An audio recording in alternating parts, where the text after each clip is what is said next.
One after another, Imperial just emerged. No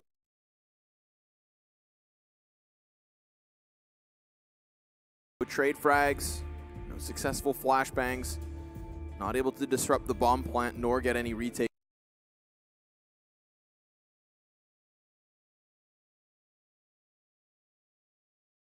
Rolling. So 8-7 the score here at the end of the first half. This is in fact the second map, the choice of Imperial. And it's over on that T side, Hugo, that I think Imperial can really start to show us what they've got. No longer are they going to have to play responsively to the decisions of OpTic.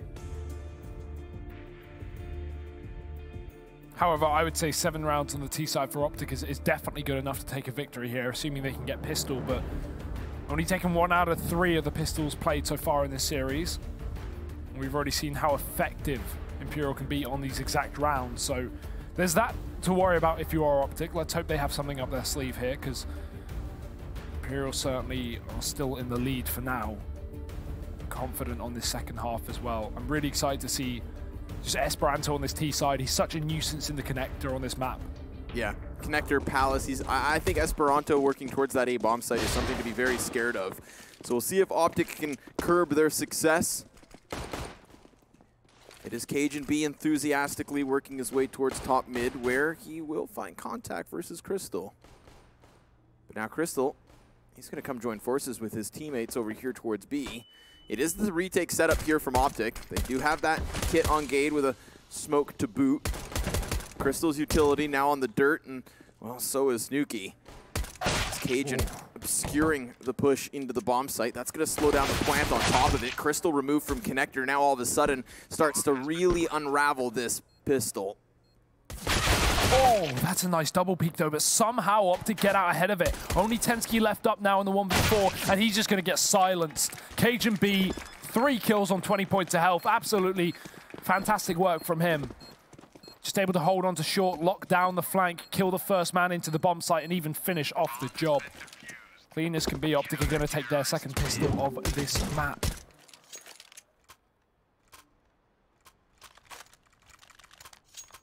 And even though it seemed like well read from the side of Imperial, right, they were almost ready for the retake setup on OpTic. They had the smoke towards the window of the market. OpTic weren't playing anyone inside of the B site, and Imperial were ready for it, but weren't able to hit their shots. Ranged battles and USPs will win all of them. OpTic are going to be able to move forward now with a very, very real chance of pulling this game back into their own. Trying to drag us to a third here with a half investment from Imperial after they got a bomb down. It's going to be a complete clean sweep from Config. Oh my god. All right, makes it look so damn easy. And seeing as they are unarmored, it is one of the easier of tasks, but he does it in a flashy way, Hugo. That reminds us what this guy's got. Ooh. He heard Crystal, so this could be the anti-eco ace. He hasn't reloaded. I believe this would be 1 magazine, 5 kills. Oh. Was he running with his knife out? Possibly. Just get it done. Get it out of the way and allow for OpTic to establish now what is a 1-point lead. But yeah, but at least the bomb plant went down for Imperial in that pistol round, so we can have the buy come through here. Guns pulled in. And that's why it's so important that OpTic actually ran rifles in the second round as well, because otherwise they'd be on a heavy bonus round. Instead, now they only have 2 UMPs, which isn't a hassle. Crystal's down on a Deagle. Everyone else AK'd up. And the fast mid-play from Config as he boosts himself up and runs down through short, takes Esperanto out of the round. Can fall even back to connector, and Yugi's still here to try and support, but the problem is he's left her out to dry, hung alone. Next, are even following up with a single kill, and it's actually the A site uncovered by Imperial. Yeah, Gade actually gets himself into A ramp and drops the bomb, but oh my god, he continues onwards. And while he does catch Crystal, he was never suspecting that Tensky would be there too. With 2 frags apiece for both of the remaining Imperial players, one of them's going to have to get that third. It would be a full house.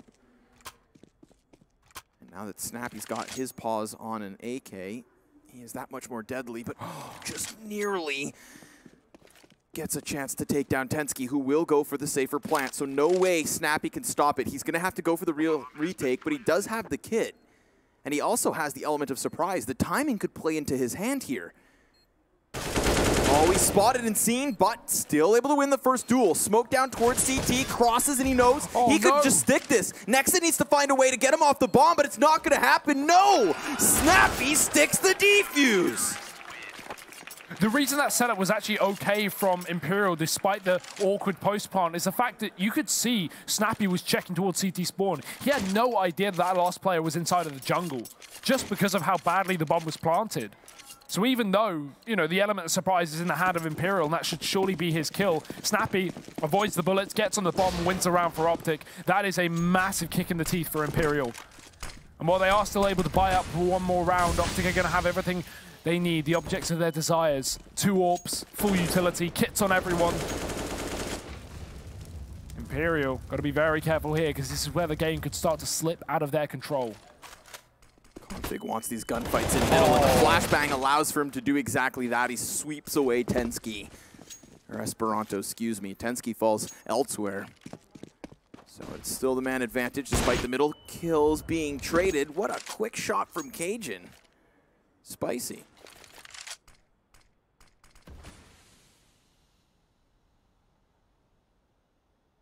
And these are the situations that we didn't see much from Imperial over on Overpass, Hugo. How often were they really at a man disadvantage? It was OpTic who was constantly fighting off the back foot. So we'll see if they can work their way and somehow weasel their positions into the A site. Gade still back beneath Palace, tries to emerge, and now it's even keel. From a 2 versus 2, they will look to finish this off. And that's a greatly timed flashbang. Cajun B comes back into the bomb site with a chance to get the kill, but it's still the plant regardless. And Nexa can't punish him right away. Nexa's assuming there's another player here towards jungle or connector, but he would be wrong in thinking so. They're both coming in. They could actually be lined up very easily. Nexa could just mow them down. It's going to come down to timing and an element of surprise. He's spotted and seen with 6 shots left. He gets the peek from the box, but Cajun drops him then and there. And that's all right. Not a round that they should have ever really had much in, right? 2v4, turned 1v2 post-plant. That's such a shame as well. A really nice attempt, because after he gets spotted down on ramp with an open plant, they do not expect that he's pushed forward. The first player to push the CT spawn ahead of Cajun actually just wraps round through default box. So there was definitely an opportunity there to finish off the clutch, but despite having 22 kills, Nex is not going to be able to find 24. It's now OpTic with 11. Imperial is still actually going to buy up here, which is not a big surprise considering they can get a pretty decent buy, all things considered, but there's an SMG or 2 as well, so it's not a clean round, and that's why they're heading in towards the B site, where you can play that run and gun style of CS. A fast contact play, Cajun with a flashbanger, jumps the spot as well coming out from Snappy, but he's so blind. Crystal runs through and somehow gets that kill before the trade is instantly found off the back of the AWP, one of the 2 in play.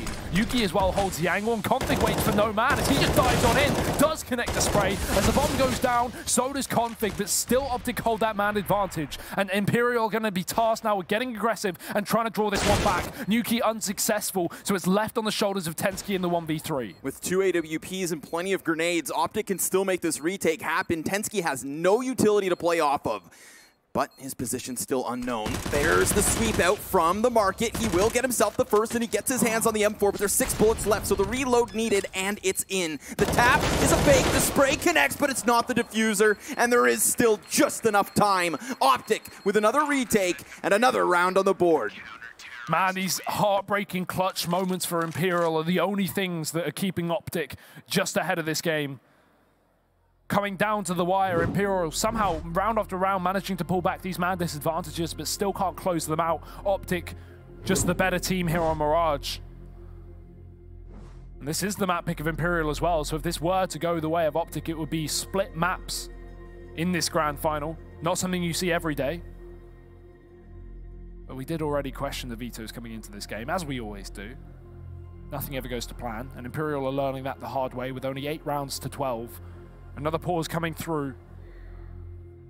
I feel like we're starting to watch Config really come into where he tends to succeed, right? We've seen him just multiple rounds now throw his body up in the top of middle, and in that round, he throws himself into the bomb site. As his teammates, the Oppers, sat back, Config just goes flying forward. And it's an op duel won by Esperanto that this could then translate so quickly into an A play. Config's going to get aggressive on ramp. He's going to find Nex on the other side, and he connects the headshot on top of it. There's still a player over towards Palace, but Gage's walking down Connector with one of his own, and Cajun, again, is so crucial. It's Esperanto alone. The bomb will be smoked off, but he still hits that shot. And Snappy's going to have to rotate over. What's the play? Oh. Fade away. Leave A and go wherever the hell you want. It's only a matter of time before Snappy works this one out as well. But even then, he has to question, is Esperanto wrapping that T-spawner? Is he going back through the Palace? Snappy in this position, it's very common to just see the players stick on the site they've picked. Because you don't want to get caught out rotating between the two, or stuck in the middle when the bomb goes down and you don't know where it's been planted. So Snappy waits for that bomb noise, patient as ever. This plant, assuming it's a default one, should be free for Esperanto, but Snappy can fight back and throw his HE grenade as well if he even wants to give away his position. Try and dunk him down. Esperanto trying to find a play on the site, and he's going to give it away. Bomb plant coming in. Snappy just going to run straight forward, though. The footsteps being made. Close range is perfect for Esperanto. I mean, that's what I'm thinking. I'm wondering, right? You're playing versus Snappy, the years of experience, as opposed to a guy like Esperanto. But what he has is the aim. Op shot, up close, not even a problem. Had, of course, Snappy been over towards CT spawn, then Esperanto's dead to rights. But he just goes for it. He gambles that of all the places Snappy could be, it wasn't that one location, and he was safe in assuming so. And although there is a 3-point lead still for OpTic, this one is just pistols, and that's not looking good. But Gage still, despite the disadvantage, picks up a single kill. Yeah, Gage very strong with a deagle, one thing about him, but he's only going to get a single kill, and in the midst of all this madness, there's only Snappy left standing, and he'll join his team in the dirt. 10 rounds for Imperial. So it's starting to look like a bit of a comeback here, this European mix. This is Esperanto from the previous round as well, with his 3 kills to pick up that clutch. Even again, Connor, the money still for OpTic is yet to be built up. They're back down to pistols once more. So, a couple of PT-50s and a deagle. Imperial charging down middle with a man in the apartments as well. Could be that late round B split. And OpTic without too much of a defense here. They've gone for very aggressive A setups. Close towards the ramp and Palace where these pistols will remain prominent, but even then, it means they've given up all of middle, given Imperial all this map control to just go for this split. Snappy's up in the apps, but they have the Molotov for this balcony. If they do decide to use it, that's going to be him neutralized. Config as well, dead on the A site, will keep these other 2 players committed to it, and now the push comes into B. Gonna get burned alive as the shot connects ×2. Tensky both these headshots, just cleaning up the pistols. Unfortunately for Gade, he's been given no opportunities, and neither has Yugi. They've seen nobody, Hugo. And yet the round will come to a close in the favor of Imperial, most certainly. Things now start to get scary because you know how good Imperial are here on Mirage. And while we've seen these glimmers of hope from certain players on OpTic, Config confidently playing certain positions and making big plays, Imperial somehow, some way, seem to go pound for pound with these guys. Optimistic play from Yugi, looking to try and keep Imperial near the bomb site so they go down without explosion, but instead it's just him as well. Gade does save a CZ, but the buy will be coming in big for OpTic here. They went for the double eco. So 3-round loss bonus, saved cash, gonna have everything they need. We could see that double AWP come back in for OpTic because that's been a bit of a staple of this game already for them, but no, it's just Yugi for now. That's a safe bet. These are expensive guns after all, and Esperanto dons his this time. It's nice to see the versatility in this team where, you know, Nuki is a sick AWPer, but he's totally fine with some rounds just giving it over to Esperanto and letting him do his thing. Esperanto having a great game as well. Back into middle is Yuki. One shot missing. Faster A play for Imperial. They've just bursted out through the smokes, and Yuki's found himself an opener as well. Back into a 3-on-3 with the bomb plant open. They can actually get this in and settle into their post plants while OpTic look for the retake and a double flank coming through as well. Yeah, flank that's not going to do much because these Ts go over towards CT spawn. Yeah. So this flank is only doing one thing, and that's burning crucial time off of the clock. A single kit here for Config, and he is just barely alive. 2 health the difference. And Esperanto still back towards tickets, looking to make contact as Crystal holds on cross. He knows that there's somebody there near smoke. They have to realize that, of course, this is the flank coming in, and it's already starting to go down, all in the favor of Imperial. It's only Cajun. He's dropped, and it's all tied up. 12 rounds apiece. Imperial continue to march their way forward. And even though you throw Esperanto on the AWP and you put Nuki down on a rifle, it's not a problem for him. He gets 3 kills in that round with an AK. Showing the versatility of this team. The AWPers are riflers, the riflers are AWPers, and Imperial are back in this game.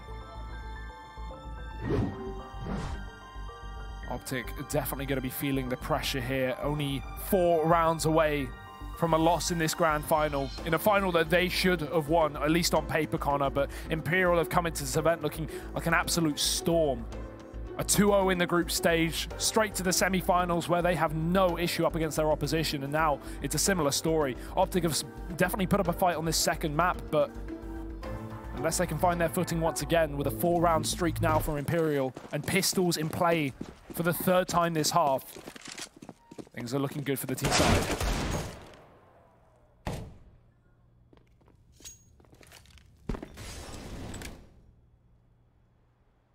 Still peering into the A sites, looking to get himself some kind of a contact here, but this is interesting. OpTic actually get themselves just outside of ramp, and they do so silently, unspotted. Working off the back foot, undoubtedly. There goes Cajun. Caught by surprise. Config, though, he could still get them back with one of his own. Will miss a couple crucial shots. Still, he does clean up Crystal. That's not nearly enough. Not with all these players already dead. And it doesn't slow down at all. Snappy left over, spotted and seen, with what will be Imperial's 13th. Oh, you're never going to hit that shot. Not with a P250. And Tetsky has the lockdown of the window as well, so Imperial take it, as you would assume on the anti-eco. Not been faltering too much, at least on this map. Well, OpTic were great at picking up and at least getting pistol rounds close on overpass. This is Imperial's territory after all. Their map pick, Mirage. Now OpTic go for it. The desperation play. Double AWP back in their hands. Snappy on that second AWP. So we're not seeing Cajun take it for a bit of a change, but Yugi's still posted up in middle. That's a bit in a position that OpTic, despite, you know, the early rounds that were so good when we saw aggression up in middle, OpTic have been so against doing that in these final few, and that's how Imperial have gotten back into this game. OpTic are giving mid the way of Imperial, and these splits are consistent. A pick already the way of the T side, and Yugi unable to trade back in through the edge of the smoke. Imperial look to put pressure on B, but the bomb's still working its way up through Palace, so this is all a ruse. Pressure being applied, and that bead distraction is going to slow down the rotation, but Config still locks this down. He gets 2 kills, and that's not going to be enough, no. OpTic still working with a man disadvantage, not to mention the double op setup, and they have no kits currently on them. Add in what is this B-site flank, and this is a disaster. Imperial, they're about to secure 14. Hugo, they are doing this not only stealing away OpTic's map pick on overpass, but now they have extended the lead once more. So it would seem. Yugi's still serving to be a bit of an issue, but he's not going to win this round. No, he just wants to keep his op, and they will let him have that. A consolation prize now that they have won 6 rounds in a row. One better than how OpTic started off this half. And in fact, Yugi may still die. No, he will deny an additional kill, and at least that's an op to work with. And Yugi, who's been the best performer for OpTic statistically in this entire event, is now sitting in the 2nd map of the grand final, bottom of the board with 10 kills. He has been the standout player, or at least one of them. And now he cannot find his footing right where it matters most. Imperial are out dueling him. Nuki back on the AW here, P here. Esperanto isn't going to be pulling that in himself. And again, mid left open, but a man does want to contest it. That's Config. The light in the dark here as he pushes in through the smoke, but it's blindsided by Crystal, who shines through. Imperial with a man advantage once again here, trying to drag himself to map and match point. Smoke in the face of Yugi again. Gonna deny any kind of peering into middle. And it's in this moment that you do see Imperial trying to get themselves closer and closer. This connector A-split, Hugo, has just been so convincing. Yugi's going to give up any kind of position towards jungle, so no, that opens up this window push. That could really come back to bite them. Unless Gade locks down ramp, but no, not yet. He does connect some damage, committing to the spray. He needs to fade away, and he will find some safety. Yugi over the shoulder, missing a shot. Does not make this any easier, but the flashbangs might. Yes, there's one, at least. And despite the kill, 45 seconds as things slow down. OpTic, there's a big gap in the smoke. There's an opportunity here, at least for Cage. And Tensky may be up in the window to sever this push, but if Imperial go back in, there may be an opportunity here. Tensky does give away his position, but at the cost of a kill, and that's to Snappy's, well, not favor. He's going down. Cage and B going to follow in tow as well, and it's just Yugi left up in the 1v4. His entire team torn apart. Imperial may have wasted a lot of time, but it's worked out wonderfully because they've got a 4v1 with the bomb down on the site. And Yugi again, it's deja vu as he's stuck in the CT spawn. This time the flank's already in, and Imperial, there's no way in hell they're letting him save this gun. They are going to be hunting him down, and already the push in, Yugi spots the first and takes the kill, but it's Tensky's reposition up in the CT spawn that will seal this fate. Vocal Neil M, and you can't blame him because Imperial are one round away from being the champions of DreamHack Summer. To go from tour, their first DreamHack showing, a complete and total bust. Esperanto most notably. I mean, we thought maybe Copenhagen Games was a fluke. The changing of the leadership didn't seem to do them any favors, but now Crystal has been cementing this team. And the consistency we've seen from these fraggers, Esperanto, Nuki, Nexa even. OpTic gonna be trying to fight for tournament life. Config goes to the top of middle, and then he is sent packing. Just like OpTic could be, if this round goes their way. Imperial, weapon advantage, man advantage, and 3 rounds to play as well on top of that. They will, again, just slow things down. They do not need to get overzealous. They are in control of this situation. We've not seen this push up in the apps before, not since the pistol round, so OpTic have a very good position to catch someone off guard, but the UMP surely can't get more than 1 kill here. There it is, Dink as well to the second, but Nexus traded right back, and Imperial still hold this man advantage. It's Yugi, the only player on the B site to stop this madness, and he is alone, already dropped to the dirt, leaving just Gade. He's in the back of the market, and try as he might, he's denied! There you have it, folks, Imperial! They've somehow done it! They marched their way to another tournament win! The Dane Slayers, silencing critics yet again, upsets every single step of the way. They are new kids on the block, experience added in. The coach of Neil M, this is fantastic. I mean, we thought that we would have that Danish matchup giving us potentially the winners here, but no. Imperial, Hugo, they have turned heads. Yeah, a super team in their own right forming here. We've already seen the rise of European mixes in the last couple of years into both Mouse Sports, FaZe, Hellraisers. But now Imperial are definitely running for that title as well. Looking fantastic here in summer, and only good things in the future for this team. They have surprised and impressed, and they are going to get the trophy here of DreamHack Summer. I couldn't say there's anyone more deserving.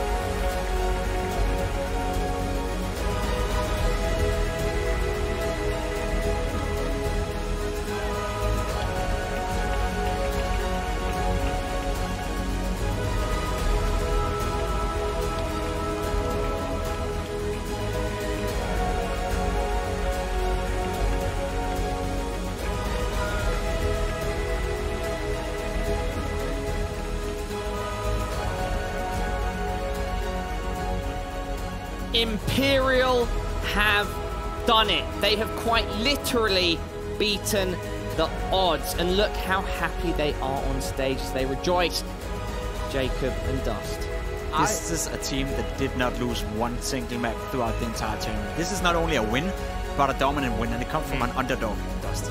put it this way, I don't think there's ever been a more unlikely DreamHack Open winner in the history of DreamHack Open and Counter-Strike Global Offensive. I mean, I didn't even think this team would make it out of groups when we came into this tournament, given they had like North and AGO in their group. I thought they were definitely heavy underdogs, especially considering their recent online form coming into this tournament. There was a lot of tournaments they couldn't even qualify for on this open circuit. Didn't qualify for Valencia, didn't qualify for Austin. They did qualify for Summer. That was their one event they did manage to break into. And then they get here and they go through the gauntlet, especially a strong OpTic team, and they somehow hoist a trophy. It's an incredible story for this team. There's no doubt about it. In terms of my own experience, and definitely if I'm referring to the events that I've worked at, I can't remember a team that was, in many's eyes, least likely to win it at the start of the tournament. It's a case of, as Dust was saying, you know, the results didn't really implicate that they were going into this tournament feeling confident. The online play that we're playing as of lately hasn't really been great. And when you look at the other teams in the tournament, you have teams like Gambit, you have OpTic for that matter, you have North, you know, you have Argo. Sure. There's so many great teams here, so it's just an unlikely scenario. Let's just remind everybody at home, this was a pretty stacked tournament. We had former Godsent, now known as Red Reserve, Renegades, Ago, Complex North, Gambit, and of course OpTic, who they beat in the final. Where do these guys rank in that before the tournament? Where do they rank now? Bro, let me just tell you one thing that'll really set this off for you real quick. This team hasn't even been able to qualify for the European minor closed qualifier. Like, they're getting beaten open qualifiers by teams you've probably never even heard of coming into this event. Like, I can't explain to you how, like, their online form just didn't show that they would be able to do this, which makes it that much more incredible that they did. And, you know, to see these young players, Nexa, Esperano, Nuki, just play so well throughout this entire tournament, it's just fun to watch, man. I don't even know how else to describe it, really. Well, in a way, it is slightly inexplicable. We're all at a bit of a loss for words, and we can see on screen some of the highlights from that best of 3. And like Pimp mentioned when it came back to us here in the studio, they didn't drop a map the entire tournament. They won their first 2 best of 1s, they won their first best of 3, and that was against Ago. And then they came to the final and took 2 maps directly against OpTic. Sorry, no, Gambit was the team that they played in their first best of 3. And so that's crazy in itself to do such damage to so many different teams and to not drop a map. Yeah, it's a sign of consistency that, again, you know, couldn't be spotted or couldn't be predicted from anywhere. You take a look at the scoreboard here as well. You see pretty much all players have their moments. 10 entry frags from both Nuki and Esperanto. Both these AVP players were showing up big time in this game. And we talked about the counterpart in terms of Yuki. He had to step up as well. He had quite a dare I say, boring game, quite a unsignificant game. He's sitting at 57.3 ADR, and that's just not a lot for Yuki. 5 entry frags usually do better. So they were just getting outskilled, outplayed in pretty much all aspects of the game. It was very simple Counter-Strike, I feel Imperial showed up with, but simple Counter-Strike is most often the most effective Counter-Strike if you have the skill behind the team to pull it off. And once again, you know, I think we have 2 of the best players in the tournament playing on the same team, so hats off, you know, Imperial just played hearts out. Jacob and Dust, we are now ready to talk to one of the hot rising stars in the CSGO scene. He goes by the name of Esperanto, of course, the winning team here at DreamHack Summer 2018, Imperial. It's great to chat to you, young sir. How are you feeling right now? What's going through your head? Oh, I'm feeling good, but like the result was unexpected because we didn't do much preparation and we came off with first place. It's really good. Let's talk about that, because we have, of course, spoke about it at length on the desk at times from day one, and even till now, when it's said and done that you've won it, that you guys were so unexpected to go this deep into the tournament and raise the trophy. What was the question? So, like you said, it was unexpected that you guys were going to win. And hearing that from yourself, just give me some overall thoughts on it. I don't know, it happened. What happened? It happens, right? Pimp, Jacob, Jacob and Dust. I mean, Esperanto, it's not a secret that you're a big talent. I have the honor sometimes to get kick my ass by you in FPL. How do you see yourself progressing right now? You know, the team, as you said, haven't really been having the greatest result. You yourself have been in I would say in a period. You come out blazing hot this tournament. Is definitely my MVP of the entire tournament.